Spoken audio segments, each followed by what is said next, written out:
जब यहाँ पे आए थे तो कितना नॉलेज था आपको?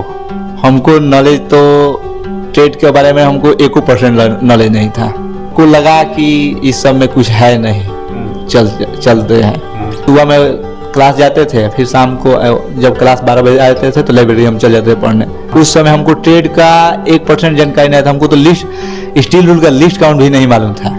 उस समय सब लड़का हंस दिया था कि इसको लिस्ट काउंट नहीं मालूम है, सब ताकने लगा। पटना जब वापस आए तो क्या सोच के आए थे कि अब की बार में फतह कर लेना है? अब की बार जब तक होगा नहीं तब तक हम जइबे नहीं करेंगे। तो ईजीवे के नोट्स से ही सारा था? नोट से सारा था। देखिए 4-5 क्वेश्चन तो अलग से बुक को पढ़ना पड़ेगा।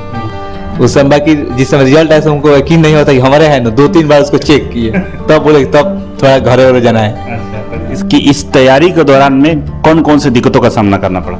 दिक्कत तो बहुत हुआ है सर। छोटा सा कहानी हम ये भी सुने हैं कि आप पैसा का इतना प्रॉब्लम आया कि आप लाइब्रेरी में भी 4 घंटा समय दे रहे थे। लाइब्रेरी के जो रिसेप्शन वाला काम था वो भी कर रहे थे। प्लस नंबर दिखाना था कितना नंबर आया था। पहले जब हम टेस्ट मारे थे तो मेरा 25 नंबर आया था, फाइल का मारे थे। तो अब कितना था? अब तो कोई में 45 ऊपर रहेगा। नमस्कार, मैं अभिषेक राज, सक्सेस स्टोरी में आप सभी का हम स्वागत कर रहे हैं। दोस्तों, ईजीवे कोचिंग के छात्र सनोज यादव मेरे साथ बैठे हुए हैं। इन्होंने NPCIL में सफलता हासिल किया है और इनकी संघर्ष बहुत ही सुनने योग्य है। अगर आप इस संघर्ष की कहानी सुनते हैं तो बहुत सारा मोटिवेशन मिलेगा। और खासकर जो बच्चे ITI कर रहे हैं, एक बार इस वीडियो को पूरा देखिएगा। सनोज कुमार का भी एज जो है अभी 20 साल है। ये लगभग 18 साल के आसपास इन्होंने ITI करके ईजीवे कोचिंग ज्वाइन किया था। बाकी इनसे हम जानेंगे बहुत सारी चीजें। चैनल पर नहीं तो सब्सक्राइब जरूर कर लीजिएगा। तो सनोज जी, स्वागत है आपका। Thank you sir. अपने बारे में बताइए। सबसे पहले आप अपने बारे में बताइए और मैट्रिक कब पास किए थे, कितना नंबर था, ये बताइए। मेरा नाम सनोज कुमार यादव है। मैं बलिया से हूँ, यूपी में। यूपी बलिया से है। मैट्रिक कब पास किए थे? मैं मैट्रिक 2018 में पास किए थे। कितना नंबर था? मेरा नंबर था 61.5 था। 61% था। कौन सा बोर्ड था? यूपी बोर्ड था। हिंदी मीडियम से थे? जी सर, हिंदी मीडियम से थे। ओके। मैथ में कितना नंबर था? मैथ में था मेरा सर 53 था। 53 था। पढ़ने में कैसे मानते थे आप अपने आप को? हम एक मिडिल, मतलब मिनिमम एवरेज में मानते थे। अब हम बिल्कुल शुरू से हम कहानी जानना चाहेंगे, तब शुरुआत से बताइए। मैट्रिक के बाद आप क्या किए? मैट्रिक बाद मैं इंटर किया। कौन सा सब्जेक्ट से? साइंस से किए थे। और इंटर करने के बाद फिर क्या किया? इंटर के करने के बाद मैं ITI किया। हाँ, आप रुकिए। ITI किया। तो ITI करने के लिए कौन सलाह दिया? क्यों ITI किए? मेरे ITI करने के लिए मेरे चाचा जी सलाह दिए थे कि ITI कर लो, हम तो BA कर चुके हैं, कोई फायदा नहीं है, आप ITI कर लीजिए, आपका अच्छा होगा। हम उसी समय जाके एडमिशन ITI में ले लिए। तो ITI में जाकर एडमिशन लिए तो फिटर से ही क्यों लिए? मैं फिटर से लिए, थोड़ा उस समय कोई जानकारी नहीं था कि फिटर से इलेक्ट्रीशियन से बोला फिटर्स कर देते, हम बोले फिटर्स कर दीजिए। अच्छा, मतलब कॉलेज वाला बोला वो कर लिए। प्राइवेट था या गवर्नमेंट? प्राइवेट था। प्राइवेट था। कितना पैसा लगा था? उस समय हमको लगा था 2 साल में 30,000 रुपये लगा था। तो ठीक है, जब ITI कर रहे थे तो आपके दिमाग में क्या चला था? मतलब किस उद्देश्य से ITI कर रहे थे? आपको प्राइवेट, सरकारी कंपनी, मतलब क्या था उस समय? हमको 2 उद्देश्य था सर। पहला उद्देश्य था कि रेलवे में देखेंगे, दूसरा था कि नहीं होगा तो प्राइवेट जॉब करेंगे। प्राइवेट जॉब करेंगे। तो ITI जब कर रहे थे तो ITI में गवर्नमेंट जॉब कहाँ मिलेगा, कैसे मिलेगा, सब चीज की जानकारी कैसे, कब मालूम चला आपको? हमको जिस समय एडमिशन लिए थे तो 3-4 महीने गुजरते गया, तो हम सोचे कि चलिए सर्च मारते हैं मोबाइल पे कि ITI के बाद क्या करें। तो सर्च मारे तो एगो आपका वीडियो लगा, उसमें बारकोड के बारे में बताया गया था। तो हम उसको खोले तब आपका चैनल से हमको मालूम चला कि ये सब होता है, कि बार्क होता है, NPCIL होता है, सेल होता है। तो हमको उस समय कुछ नहीं मालूम था, केवल हमको मालूम था कि एयरफोर्स है, नेवी है, रेलवे है, बस हो गया, SSC है। अच्छा, हाँ। इसके अलावा हमको कुछ नहीं मालूम था कि ITI भी सब जॉब है। तो वहां पर देखने के बाद आपको लगा कि अब ITI से हम ये सब चीजों में जाएंगे? जी सर, हमको लगा कि हाँ, इस ITI करने के बाद इस सब में जाएंगे। तो हम सोचे कि क्यों ना हम यही कोचिंग ज्वाइन कर लें। हम जिस समय एडमिशन ITI में लिए थे उसी समय से फोन कभी बीच में कर लेते थे कि क्या। तो उस समय हम सोचे कि ITI कंप्लीट कर लेते हैं, तब हम यही कोचिंग ज्वाइन कर लेते हैं। तो मेरा जिस अभी फाइनल रिजल्ट भी नहीं आया था, उस समय हम ज्वाइन कर लिए थे। 13 अगस्त को हम 2022 में ज्वाइन कर लिए थे ईजीवे। 2022 में 13 अगस्त को आप पटना आ गए थे कोचिंग में? हाँ। क्या एज था उस समय? उस समय मेरा 18 वर्ष था। क्या सोच के आए थे? हम सोच के आए थे कि अब की सरकारी नौकरी की तैयारी करेंगे, जी सर। जब यहाँ पे आए थे तो कितना नॉलेज था आपको? हमको नॉलेज तो ट्रेड के बारे में हमको 1% नॉलेज नहीं था। तो सर जो पढ़ा रहे थे समझ में आ रहा था? उस समय तो थोड़ा थोड़ा समझ में आ रहा था, थोड़ा सा ऊपर ऊपर जा रहा था। तो क्या लगा कि मतलब रहना चाहिए कि वापस जाना चाहिए? हमको लगा कि इस सब में कुछ है नहीं, चलते हैं। तो फिर कैसे रुक गए? अब रुके कि 1 महीने देख लेते हैं। 1 महीने देखे तले अब सोचे कि तले DRDO का वैकेंसी आ गया, तो उससे क्यों ना बढ़िया से तैयारी करें। तैयारी उस समय एकदम मन लगा के एकदम तैयारी करने लग गए अपना। फिर कहे ना इसी में करना है। तो सुबह में क्लास जाते थे, फिर शाम को जब क्लास 12 बजे आते थे तो लाइब्रेरी हम चल जाते थे पढ़ने। अच्छा जी सर। तो लाइब्रेरी में जाके क्या पढ़ते थे? ट्रेड पढ़ते थे। ट्रेड? जी सर। उस समय हमको ट्रेड का 1% जानकारी नहीं था। हमको तो लिस्ट, स्टील रूल का लिस्ट काउंट भी नहीं मालूम था। उस समय सब लड़का हंस दिया था कि इसको लिस्ट काउंट नहीं मालूम है, सब ताकने लगा। अब बता रहे थे कि चीजल ये सब नहीं जानते थे? ये सब हैमर चीजल ये नहीं जानते थे। फाइल नहीं जानते थे कि फाइल क्या चीज बोला जाता है। तो मन लगता था कि नहीं लगता था कि पता नहीं इतना हम पढ़ने में कमजोर है, कैसे होगा, ये लगता था? हमको लगता था कि कैसे होगा। तब रवि सर सबर देते थे कि सब ठीक हो जाएगा, पढ़ो ना, क्यों चिंता कर रहे हो, पढ़ते रहो, हो जाएगा। तो आप इसके बाद पढ़ना शुरू किए, ठीक है? जी सर। तो कितना लगातार क्लास पूरा कर लिए थे? 6 महीना कंप्लीट? 6 महीना DRDO के समय था, हम क्लास कर लिए थे पूरा कंप्लीट 6 महीने। DRDO का एग्जाम दिए थे? DRDO के एग्जाम दिए थे। क्या रिजल्ट था? उस समय था 90 नंबर था। 90 नंबर था। मतलब डिस्क्वालीफाइड थे रिटर्न एग्जाम में या पास हो गए थे? नहीं डिस्क्वालीफाई थे। डिस्क्वालीफाइड थे। और इस जब डिस्क्वालीफाइड हो गए, वहाँ DRDO में फेल हो गए, तो फिर उसके बाद की कहानी बताइए, क्या किए? उस समय मेरा डिस्क्वालीफाई हो तो हम सोचे कि ये तो 3 महीना के काम है, ये तो 3 महीने में इतना हम कर ले, 4 महीना में। अच्छा। अभी तो हमारे पास बहुत समय है, हम तो कोनो एग्जाम निकाल देंगे। तो हम यही सोच के मन में बैठा के पढ़ने लगे। तो फिर हमको आया कि ये समय ज्यादा लग रहा है, क्यों ना हम चल जाते हैं घर। तब सोचे कि 2 घंटे खाना बनाने में लग जाता है, सुबह शाम तो 4 घंटा हो गया, रूम का भाड़ा लगता है, चलिए ना घर चल गए। तो वहाँ गए तो थोड़ा उससे भी हम नॉर्मल होते गए पढ़ने में, वहाँ नहीं ठीक रहा। तो फिर मन में सोचे क्यों ना चले फिर पटना हम आए। फिर आए तो रूम दोस्त के साथ बात करके ले लिए, फिर पढ़ाई शुरू से चालू कर दिए। तो घर गए तो क्या दिक्कत हो रहा था?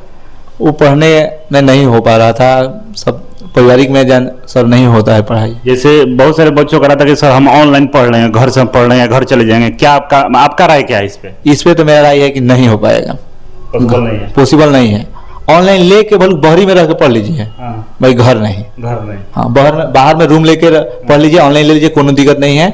मतलब आपके पढ़ाई से घर वालों को कोई वास्ता नहीं होता है? जी, है ना। तो आप फिर पटना वापस आ गए? जी सर, पटना आ गए।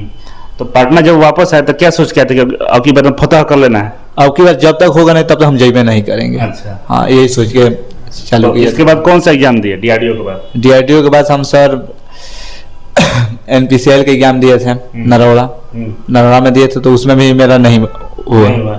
नरोड़ा के बाद हम 2 को सेल दिए, उसमें भी नहीं हुआ। सेल देने के बाद सर ISRO का भी दिए, उसमें भी नहीं हुआ। बार के दिए, मेरा प्री में छट जाए। अच्छा, इतना सारा चीज दिए नहीं हुआ, इसके बाद भी जिद था कि पटना में रहेंगे? हमको एक बात इससे जिद था कि हम जिस समय बार्क में नॉन टेक में जब क्वालिफाई नहीं को पास किया, तो उस समय हमको ये जिद था कि मेरा ट्रेड तो अच्छा है, ये तो नॉन टेक है, ये तो ऐसे भी पास करिए लेंगे, इसमें थोड़ा हार्ड है, नहीं हुआ ना, कोनो दिक्कत नहीं है, बाकी ट्रेड अच्छा है, कोनो एग्जाम हम निकाल लेंगे। ट्रेड अच्छा कैसे हुआ? मतलब रवि सर इजी वे सब अच्छा कर दिया आपका trade? Easy way Ravi sir ने हमको बहुत ऐसी सहयोग किए हैं। ऐसा हम नहीं सोच रहे थे कि इतना हमारा ट्रेड सही होगा। सही हो गया ट्रेड, जीरो से हीरो हो गए। जीरो से एकदम हमको कुछ नहीं मालूम था, वहां तक पहुंचा। तो इसके बाद इतना फेल हुए, बार्क में भी नहीं हुआ, तो आपको लगा कि हमें टेक्निकल में स्ट्रॉन्ग है, हम रहेंगे, ये प्लानिंग के साथ आप रुके। इसके बाद फिर कौन सा एग्जाम आया? इसके बाद मेरा सर यही नरोड़ा की ककरापड़ा की एग्जाम आया। अच्छा। इस समय हम लोग सारा दोस्त मिल के साथ में खूब डिस्कशन किए थे, खूब पढ़ाई किए थे, बार्क का पहले ही से पढ़ाई किए थे, साइंस में सब पढ़े थे, बाकी मेरा प्री नहीं निकला। का कोई गलती हुआ होगा? बार्क का प्री ना नहीं निकला, उसमें बहुत मेहनत किए थे, पूरा दोस्त के साथ बैठ के पूरा डिस्कशन करते थे मेरे हॉस्टल में, उसमें नहीं हुआ। तब अब यही जो डिस्कशन किए थे पढ़े थे, ये काम आ गया हमको ककरापाड़ा में। उसमें एकदम सेम बुझा रहा था कि सामने सामने क्वेश्चन गुजर रहा है। इतना ना हम लोग बार के लिए तैयारी कर दिए थे, तो इसीलिए पढ़ाई कोनो बेकार नहीं होता है। तो ईजीवे के नोट से ही सारा था? नोट से सारा था। देखिए 4-5 क्वेश्चन तो अलग से बुक को पढ़ना पड़ेगा, कहीं से 4-5 क्वेश्चन वो आपको पढ़ना पड़ेगा। तो बाकी नोट्स है ना सिलेक्शन के लिए? सिलेक्शन के लिए नोट से एकदम 9% है, 10% बुक फॉलो करिए बस। अच्छा ठीक है। अब हमें बताइए कि जब इतना सारा असफलता मिला और NPCL ककरापाड़ा का जब रिजल्ट आया तो क्या फील हो रहा था उस समय? अंदर से फील हो रहा था, बहुत खुशी हो रहा था सर। लग रहा था कि पहले से मालूम था कि निकाल लेंगे? पहले से मालूम हो गया था कि अब की बार पार है, सफलता आने वाला होता तो पता चल जाता है। उस समय बाकी जिस समय रिजल्ट आया हमको यकीन नहीं होता कि हमारे है ना, 2-3 बार उसको चेक किए तब बोले तब थोड़ा घर जाना है। अच्छा, तो इसके बाद घर चले गए? उसके बाद हम घर चल गए थे एग्जाम देने। कहीं से कि हम एग्जाम देने जाते थे तब दूर दूर तो एग्जाम रहता है, थोड़ा हरासमेंट टाइप हो जाता है। स्किल टेस्ट किए ईजीवे कोचिंग के माध्यम से किए, स्किल में भी कोई दिक्कत नहीं ना हुआ? नहीं, स्किल में वहाँ भी कोई हार्ड स्किल नहीं पूछा था। यहाँ पे स्किल की ट्रेनिंग बढ़िया हुआ था? ट्रेनिंग ठीक हुआ था सर, कोई दिक्कत नहीं था? कोई दिक्कत नहीं। अब हमको ये बताइए, ये तो सारे आप लोग जो भी लोग देख रहे हैं, ये तो अच्छा वाला चीजें देखे अभी तक, अच्छी अच्छी बातें सुने कि भाई डीमोटिवेट थे, मोटिवेशन में मिला, सारा चीज सुन लिए। अब हमें ये बताइए कि इस तैयारी के दौरान में कौन कौन से दिक्कतों का सामना करना पड़ा? दिक्कत तो बहुत हुआ है सर। जैसे मैं घर से दिक्कत हुआ है, पैसा के लिए दिक्कत हुई किया है, दिक्कत हुआ है पैसा। तो पैसा का दिक्कत हुआ तो मतलब पैसा का व्यवस्था कैसे किए फिर? देखिए मेरा सहयोग तो बोल देते थे तो हर एक लोग करता था, बाकी देखो शर्म के मारे नहीं बोलते थे। नहीं तो दोस्त भी जितना है एक बार फोन दौड़ा देते थे तो पैसा दोस्त भेज देते थे सब। तो आपको नहीं लगा था कि इतना पैसा लोग सहयोग कर रहे हैं, ठीक है, अगर कुछ नहीं हुआ तो क्या करेंगे फिर? अगर नहीं होगा तो हम यही सोच रहे थे कि अगर नहीं होगा तो ये सब बावरे कहेंगे, हम ले के जाएंगे, या मन में आके ठान लेते कि पटना छोड़ेंगे नहीं। अच्छा, ले के जाएंगे, जिद था कि पटना छोड़ेंगे नहीं। अच्छा, एक छोटा सा कहानी हम ये भी सुने हैं कि आप पैसा का इतना प्रॉब्लम आया कि आप लाइब्रेरी में भी 4 घंटा समय दे रहे थे, लाइब्रेरी के जो रिसेप्शन वाला काम था वो भी कर रहे थे, प्लस में लाइब्रेरी वाला भी आपको बोला कि ठीक है आप पढ़ाई करिए यहाँ पे, तो उसकी कहानी थोड़ा सा बताइए। उस समय सर मेरे पैसा का दिक्कत हो रहा था, तो हम गए लाइब्रेरी में, ऐसे ही दोस्त के माध्यम से गए कि हमको कोई काम मिल जाएगा। तो बोले कि अभी तो नहीं मिलेगा, 10 दिन के बाद आपको बताते हैं। फिर उनको मन में कहा आया, बोला कि सुनो कल से आ जाना है। अच्छा, कल से हम बोले ठीक है हम आ जाएंगे। तो बोले कि 6 से 10 आपको आना है सुबह में। हम कर लिए 6 से 10, ऐसे 1 घंटा लेट भी आते थे, हमको नहीं बोलते थे। इतना बढ़िया मतलब सहयोग रहा न। तो क्या पैसा वगैरह क्या देते थे? पैसा खर्चा भर दे देते थे। बता दीजिए बताइए, लोग जानेगा ना कि भाई समझ रहा है ना। 1500 रुपये दे देते थे। देखिए हम ये कहना चाहते हैं कि बहुत सारे लोगों को ये लगता है ना कि भाई विकल्प नहीं है। अगर आप संकल्पित है कि जिद है कि पटना में रुकेंगे, उसके लिए विकल्प आप पैदा कर सकते हैं। उसके लिए भगवान मदद करेगा, आपको ऐसे आदमी से मिलाएगा। बात 1500 की नहीं है, बात है कि वो 1500 रुपए उसमें लिए 15,000 था जो आपके लिए एक बूस्टर के तौर पर काम किया। बात है कि नहीं है? जी सर। बस जिद को पाले रखना है कि भाई सफलता मिलेगा। आज लग रहा है कि कुछ नहीं है जिंदगी में, लेकिन परिवर्तन होगा। ऐसा ही है ना? तो ये फिर हमको थोड़ा ये बताइए कि पढ़ने के दौरान में कभी कभी ऐसा हुआ डिमोटिवेशन कि भाई कुछ हो नहीं रहा है जिंदगी में, चलो छोड़ के चलते हैं? हम सोच रहे थे, डिमोटिवेशन था कि हम कहाँ फंस गए, ये नहीं होगा, अब क्या करेंगे, जाएंगे तो फिर कोई कहीं से बात कर लेते थे, दोस्त लागल रहो ना, आप ही के लिए एग्जाम एक सीट मन में जिद रख लीजिए कि हमारे लिए है, तो फिर लग जाते थे, अपना पढ़ाई करते रहते थे। तो इस जिंदगी में जो सफलता हासिल की है, अपने परिवार में, अपने फैमिली में सबसे ज्यादा क्रेडिट किसको देना चाहेंगे? सबसे तो मम्मी और पापा को देना चाहेंगे। मम्मी या पापा में से चुनना? मम्मी को देना चाहेंगे। क्यों? कैसे? मम्मी हमारे लिए 1 रुपया मतलब रख के हमको ये नहीं होने देते एक दिक्कत की पैसा नहीं है, जो रहता था बोल देते कि बबुआ है इतना रुपया ले जा। मोरल सपोर्ट पूरा देगी बाबू को रहना है। नॉन का भी सपोर्ट था, कहाँ से कि ठीक है पूरा परिवार का सपोर्ट रहा था, हम ये नहीं बोल रहे हैं, लेकिन मम्मी की मतलब ये था कि भाई बाबू पढ़ना है, हारना नहीं है। मेरा हाँ वो तो है, मैं प्लस में मेरा एक परिवार में मेरा चाचा है, उनका भी बोलते थे कि तैयारी करते रहा हो जाए, जो अभी टीचर हैं, पढ़ाते हैं तो उनका भी मन के तैयारी करते रहो, हो जाएगा, कोनो दिक्कत नहीं है। वो भी सहयोग करते थे कभी कभार। सबसे तो हमको ये गाइडलाइन मिला, हम सरकारी नौकरी का, हम लोग का परिवार में कोई कहती नहीं था सरकारी नौकरी। मेरे एक भाई हैं, बड़का पापा का लड़का, वो हुए सरकारी में, तभी से हम लोग का घर में भटक खुल गया कि हाँ सब लड़का को पढ़ाया जाए, सरकारी हो सकता है, सरकारी हो सकता है। तो उसी समय से पापा भी जान गए कि हो जाएगा, सरकारी हो सकता है, विश्वास किए थे। आप ITI किए थे 30,000 में। हमारे यहाँ एक स्कीम चलता है, आप लोगों को भी बता देते हैं। स्कीम में कि अगर आप मेरे यहाँ से ITI करते हैं EG वे कोचिंग के माध्यम से, तो कोचिंग फ्री रहता है, 2 साल हम लोग पढ़ाएंगे कॉम्पिटेटिव क्लास में और बढ़िया से तैयारी कराएंगे। सही है मार्केट के लिए? ये तो सही है सर। और ये बताइए कि एक सवाल और है कि सेमिनार ज्वाइन किए थे आप? कभी सेमिनार में बैठे हैं? हमारे 2 बार सेमिनार ज्वाइन किए हैं। एक बार डिमोटिवेट हुए थे तो फिर सोचे कि चलिए एक बार और ज्वाइन कर लेते हैं, कुछ तो मिलेगा। देख, सेमिनार से क्या फायदा मिला? सेमिनार से हर एक आपको मालूम चल जाता है कि हर एक जितना सेक्टर है इतना है, यहाँ वैकेंसी आता है, मोटिवेशन मिलता है। जी सर, सेमिनार ज्वाइन करना चाहिए।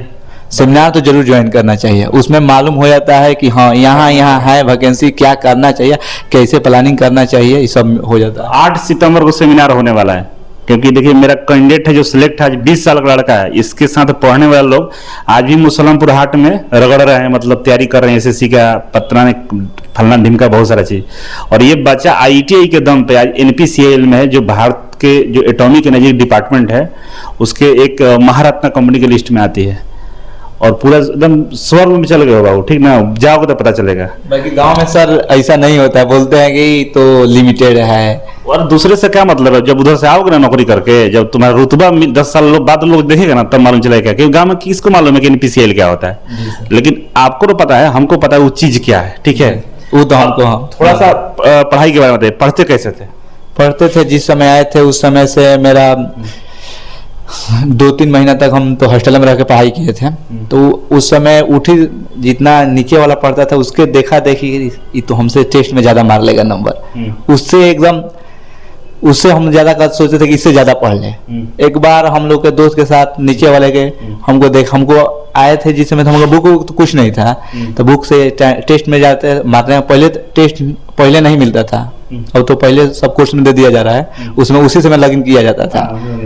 कोई 50 नहीं लाता था, जो पढ़ने में ठीक ठाक था तो वही 46-45 पहुंचाता था। तो उस समय हम जो नीचे के था, फीटर के था, उसी के साथ हमको कंपटीशन हो जाता था। तो अपना बुक नहीं देता था, जब मांगता था तो हमको झगड़ा कर लेता था, बुक नहीं देता था। तो उस समय उस हाथा भाई से पढ़ाई बहुत हुआ था। उस समय टेस्ट भी मारना था तो दम पे दिखाना था कितना नंबर आया था। पहले जब हम टेस्ट मारे थे तो मेरा 25 नंबर आया था, फाइल का मारे थे। तो अब कितना था?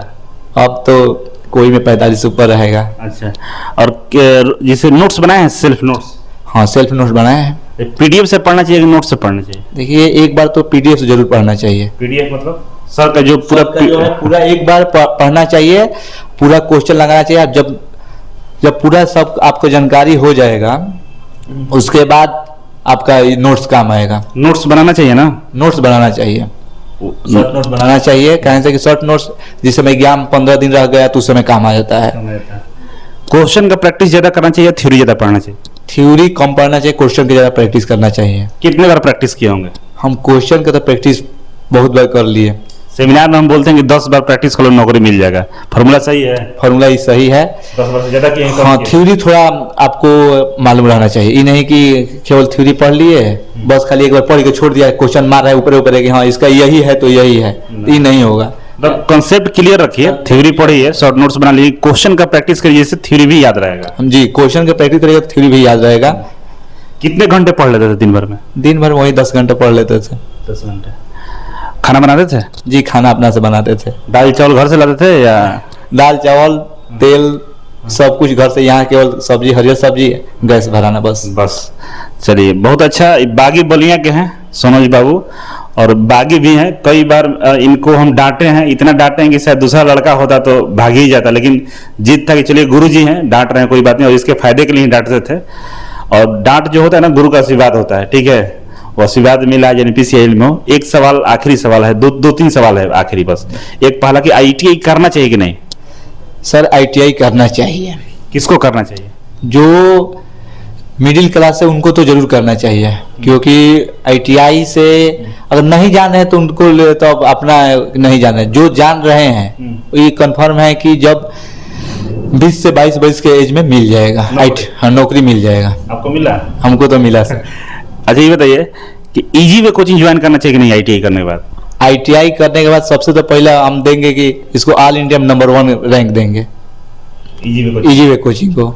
तो सभी लड़कों को इजी वे कोचिंग एक बार ज्वाइन करना एक बार, क्योंकि रवि सर को कहना ही नहीं है, जितना कह सकते उससे भी कम है, क्योंकि उनको हम ऑल इंडिया में नंबर 1 टीचर मानते हैं फिटर के।